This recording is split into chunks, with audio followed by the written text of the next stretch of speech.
সম্মানিত ভিউয়ার্স, আসসালামু আলাইকুম। আপনাদের জন্য আবার হাজির হলাম নতুন একটি চাকরির সার্কুলার নিয়ে।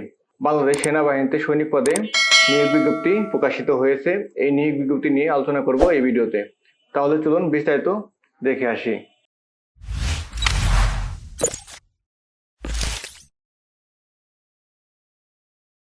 আপনারা লক্ষ্য করতে পারছেন আমি একটি সার্কুলার ওপেন করেছি, অর্থাৎ এটা বাংলাদেশ সেনাবাহিনী সৈনিক পদের সার্কুলার টেট 2 বিশেষ পেশা। এখন আপনারা ভালো মতো খেয়াল করেন, আবেদন করতে হবে SMS ও অনলাইনের মাধ্যমে। আবেদন শুরুর তারিখ 8 মার্চ 2026 এবং শেষ তারিখ 7 এপ্রিল 2026, অর্থাৎ আপনাদের প্রায় হাতে 1 মাস সময় আছে। এর ভিতরে আপনি আবেদনটি করতে পারবেন। এই আবেদন নিয়ে আমি মূল বিষয়গুলো আপনাদের সামনে উপস্থাপন করব। আবেদন করতে কত টাকা লাগবে, তারপর আপনার যোগ্যতা, বয়স, শিক্ষাগত যোগ্যতা, শারীরিক মাপ, পেমেন্ট পদ্ধতি এবং ট্রেডের নাম, এই সকল বিষয় নিয়ে আলোচনা করব এই ভিডিওতে। যারা আমার চ্যানেলটি এখনো সাবস্ক্রাইব করেননি, অনুগ্রহপূর্বক আমার চ্যানেলটি সাবস্ক্রাইব করে পাশে বেল আইকনটি বাজিয়ে রাখুন। চাকরি সংক্রান্ত নতুন আরেকটি সার্কুলার প্রকাশিত হওয়ার পরেই আপনার কাছে আমার ভিডিওটি পৌঁছে যাবে। তাহলে চলুন শুরু করছি। 2026 সালে বাংলাদেশ সেনাবাহিনীতে সৈনিক পদে টেট 2 বিশেষ পেশায় পুরুষ ও মহিলা প্রার্থীদের ভর্তি কার্যক্রম নির্ধারিত সেনানিবাসে অনুষ্ঠিত হবে। এখানে স্পষ্ট বোঝা যাচ্ছে সৈনিক পদে টেট 2-তে পুরুষ এবং মহিলা উভয় প্রার্থী আবেদন করতে পারবেন। এখন আসেন, আবেদন করতে কত টাকা খরচ হবে। SMS ও অনলাইনের মাধ্যমে আবেদন করতে হবে। প্রতি আবেদনের অনুকূলে সর্বমোট 300 টাকা, ভর্তি পরীক্ষার ফি বাবদ 200 টাকা এবং অনলাইন রেজিস্ট্রেশন ফি বাবদ 100 টাকা কর্তন করা হবে, সর্বমোট 300 টাকা। এখন আসেন টেট 2 বিশেষ পেশা এর পেশাসমূহ: cook mess, cook unit, cook হাসপাতাল, bandsman, painter and decorator, carpenter এবং টিন স্মিথ, এই পদগুলোতে আপনাকে নিয়োগ দেওয়া হবে। এখন আসেন যোগ্যতা। বয়স 1 ফেব্রুয়ারি 2027 তারিখে 17 বছরের কম এবং 22 বছরের বেশি হবে না, এফিডেভিট গ্রহণযোগ্য নয়। অর্থাৎ আপনার বয়স 1 ফেব্রুয়ারি 2027 তারিখে 17 বছর পূর্ণ হতে হবে এবং 22 বছরের বেশি হওয়া যাবে না। এই বয়সের ভিতরে যারা আছেন তারা আবেদন করতে পারবেন। এদিক সেদিক হলে কিন্তু আপনি আবেদনের যোগ্য হবেন না। শিক্ষাগত যোগ্যতা: SSC সমমান পরীক্ষায় কমপক্ষে GPA 2.50 পেয়ে উত্তীর্ণ হতে হবে। GPA 3.00 ও ততোধিক GPA প্রাপ্ত প্রার্থীদের যোগ্যতা ভিত্তিতে টেট 1-এ স্থানান্তরের সুযোগ রয়েছে। এটা কিন্তু খুবই গুরুত্বপূর্ণ একটি বিষয়, খেয়াল করেন। এখানে বলা হয়েছে শিক্ষাগত যোগ্যতা SSC সমমান পরীক্ষা কমপক্ষে GPA 2.5 পেয়ে উত্তীর্ণ হতে হবে, তাহলে আপনি আবেদনের যোগ্য হবেন। এবং GPA 3 বা এর অধিক থাকলে আপনি টেট 1-এ স্থানান্তরের সুযোগ রয়েছে। আপনি চাকরি পেয়েছেন টেট 2-তে, কিন্তু আপনি কিন্তু এই পয়েন্টে থাকলে টেট 1-এ যাওয়ার সুযোগ পাবেন। এখন আসেন শারীরিক মান, অর্থাৎ শারীরিক যোগ্যতা যেটাকে বোঝায়, সেটা হচ্ছে পুরুষদের ক্ষেত্রে 5 ফিট 5 ইঞ্চি এবং মহিলাদের ক্ষেত্রে 5 ফিট 1 ইঞ্চি। ওজন পুরুষদের ক্ষেত্রে 49.90 কেজি, অর্থাৎ 49 কেজির প্লাস 50 কেজি কম, অর্থাৎ 50 কেজি বেশি থাকলে কিন্তু আপনি যোগ্য প্রার্থী। তারপরে খেয়াল করেন, এখানে আছে মহিলাদের ক্ষেত্রে 47 কেজি। বুক পুরুষদের ক্ষেত্রে স্বাভাবিক 30 ইঞ্চি এবং প্রসারিত 32 ইঞ্চি, অর্থাৎ বুক টান করলে বা ফুলালে যেটা হয় সেটা হচ্ছে 32 হলে কিন্তু আপনি আবেদনের যোগ্য। এর বেশি হলে সমস্যা নাই, কিন্তু কম হলে একটু সমস্যা। এরপর আসেন মহিলাদের ক্ষেত্রে 28 ইঞ্চি এবং বুক প্রসারিত করলে 30 ইঞ্চি, এর ভিতরে থাকলেই আবেদন যোগ্য প্রার্থী। চোখের মান 6.6 স্বাভাবিক দৃষ্টি সম্পন্ন থাকতে হবে। এখন আপনারা খেয়াল করেন, প্রত্যেকটি জেলার কিন্তু কোড আছে এখানে। এই জেলা কোড দিয়ে কিন্তু আপনাকে SMS এর মাধ্যমে প্রথমে আবেদন করতে হবে। তারপরে অনলাইনে গিয়ে আপনার ইউজার আইডি পাসওয়ার্ড সাবমিট দিয়ে আপনার বাংলাদেশ সেনাবাহিনীর যে ওয়েবসাইট, সেখান থেকে আপনার অ্যাডমিট কার্ড সংগ্রহ করতে হবে। অবশ্যই আপনাকে কোডটা সঠিকভাবে দিতে হবে। দেখে নেবেন এখান থেকে কোন জেলার কোড কত।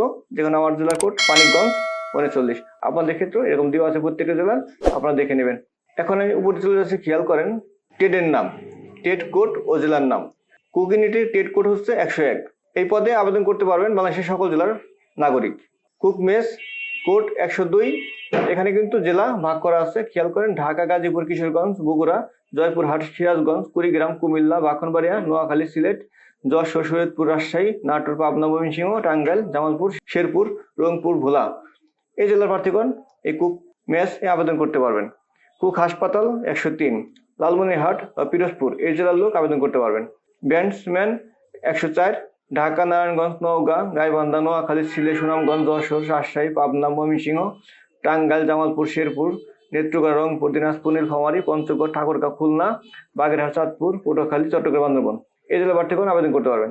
পেইন্টার বিজ্ঞান বিভাগ থেকে অগ্রাধিকার প্রদান করা হবে। 105 কোট, টেট কোট আর কি 105।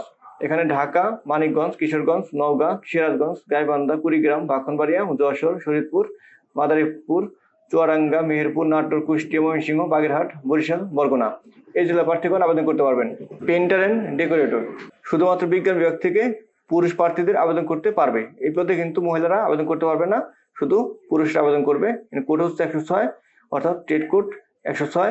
ঢাকা, মুন্সিগঞ্জ, গাজীপুর, নরসিংদী, কুমিল্লা, মৌলভীবাজার, সুনামগঞ্জ, হবিগঞ্জ, গোপালগঞ্জ, মাগুরা, চাঁপাইনবাবগঞ্জ, পাবনা, টাঙ্গাইল, জামালপুর, সাতক্ষীরা, নড়াইল এই জেলার লোক আবেদন করতে পারবেন। পেইন্টার অ্যান্ড ডেকোরেটর শুধুমাত্র বিজ্ঞান বিভাগ থেকে মহিলা প্রার্থীগণ আবেদন করতে পারবে। বগুড়া, দিনাজপুর এটা কিন্তু আবার শুধু মহিলাদের ক্ষেত্রে, বগুড়া এবং দিনাজপুর। এরপর আসে 7 নম্বরে কার্পেন্টার 107 কোট, রাজশাহী, শেরপুর, পিরোজপুর জেলার নাগরিকগণ আবেদন করবেন। টিন স্মিথ 108 কোট, রংপুর জেলা শুধুমাত্র। এখন আসেন SMS ও অনলাইনের মাধ্যমে আবেদনের নিয়মাবলী পুরুষ ও মহিলা। প্রথম ধাপ, SMS করার নিয়ম হচ্ছিল সৈনিক লিখবেন প্রথম অবস্থায়। আর একটা কথা ভালো মতো বলে যাচ্ছে আপনাদের, এই আবেদনের পেমেন্ট কিন্তু আপনার শুধুমাত্র টেলিটক সিম ব্যবহার করেই করতে হবে, বিকল্প কোনো রাস্তা খোলা নেই। অবশ্যই আপনার নিজের বাউন্নের একটি টেলিটক সিম প্রয়োজন হবে। টেলিটক সিমের SMS অপশনে গিয়ে লিখবেন সৈনিক স্পেস, তারপরে আপনার SSC যে বোর্ড সেই বোর্ডের প্রথম 3 অক্ষর লিখবেন। লেখার পরে স্পেস দিয়ে রোল নাম্বার দিবেন, রোল নাম্বার দেওয়ার পরে স্পেস দিবেন, তার পাসিং ইয়ার দিবেন, পাসিং ইয়ার দেওয়ার পরে আপনার ডিস্ট্রিক্ট কোড দিবেন, স্পেস দিয়ে ডিস্ট্রিক্ট কোড দেওয়ার পরে স্পেস দিবেন, স্পেস দেওয়ার পরে T2 লিখবেন, তারপরে স্পেস দিবেন, স্পেস দেওয়ার পরে টেট কোড লিখবেন, টেট কোড লিখে সেন্ড করবেন 16-3 2 নম্বরে। SMS সেন্ড হওয়ার পরে আপনার কাছে ফির তার একটি SMS চলে আসবে, সেখানে একটি পিন নাম্বার থাকবে। সেই পিন নাম্বার দিয়ে আপনাকে রিপ্লাই দ্বিতীয় SMS করতে হবে।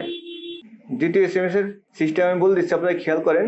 প্রথমত সৈনিক লিখবেন, সৈনিক লেখার পরে স্পেস দিবেন, স্পেস দিয়ে ইয়েস লিখবেন, ইয়েস লিখে স্পেস দিবেন, স্পেস দেওয়ার পরে পিন নাম্বার লিখবেন, অর্থাৎ ফিরতে SMS এ যে কোডটি পেয়েছেন পিন নাম্বার সেটা লিখবেন, লেখার পরে স্পেস দিবেন, স্পেস দেওয়ার পরে আপনার মোবাইল নাম্বার লিখবেন, মোবাইল নাম্বার দিয়ে সেন্ড করবেন 16-3 2 নম্বরে। সেন্ড করার পরে আপনার মোবাইলে ফির তার একটি SMS চলে আসবে, সেখানে একটি আপনার ইউজার আইডি পাসওয়ার্ড থাকবে। সেই ইউজার আইডি পাসওয়ার্ড দিয়ে লগ ইন করে আপনাকে অ্যাডমিট কার্ড সংগ্রহ করতে হবে প্রয়োজনীয় তথ্য ফিল আপ করে। এরপরে যারা মহিলারা আছেন তাদের আবেদন পদ্ধতি সেম প্রসেসই, শুধু সৈনিকের সামনে এফ লিখে SMS করবেন, আর বাদ বাকি নিয়ম সব একই। আর আবেদনের যে ওয়েবসাইট সেই ওয়েবসাইটটা আমি বলে দিচ্ছি, আপনি খেয়াল করেন। আপনারা আপনাদের হাতে থাকা মোবাইল বা কম্পিউটার যে কোনো একটি ব্রাউজার ওপেন করবেন, ব্রাউজার ওপেন করে অ্যাড্রেস লিখবেন সৈনিক SAINIK.teletalk.com.bt লিখে সার্চ করবেন। সার্চ করার পরে আপনার প্রয়োজনীয় কাজগুলো সেখান থেকে সম্পাদন করবেন। এই সার্কুলারটি ব্যাপক বড় একটি সার্কুলার, সবকিছু বলতে গেলে অনেক সময় সাপেক্ষ। আমি শুধু আপনার সামনে মূল বিষয়গুলো উপস্থাপন করলাম। যারা এরকম ভিডিওগুলো সবার আগে পেতে চান অবশ্যই আমার চ্যানেলটি সাবস্ক্রাইব করে পাশে বেল আইকনটি বাজিয়ে রাখবেন। নতুন বিজ্ঞপ্তি প্রকাশ হওয়ার পরই আপনার কাছে পৌঁছে যাবে ভিডিও আকারে। ধন্যবাদ, ভালো থাকবেন। আবার আসবো আপনার জন্য নতুন একটি ভিডিও নিয়ে।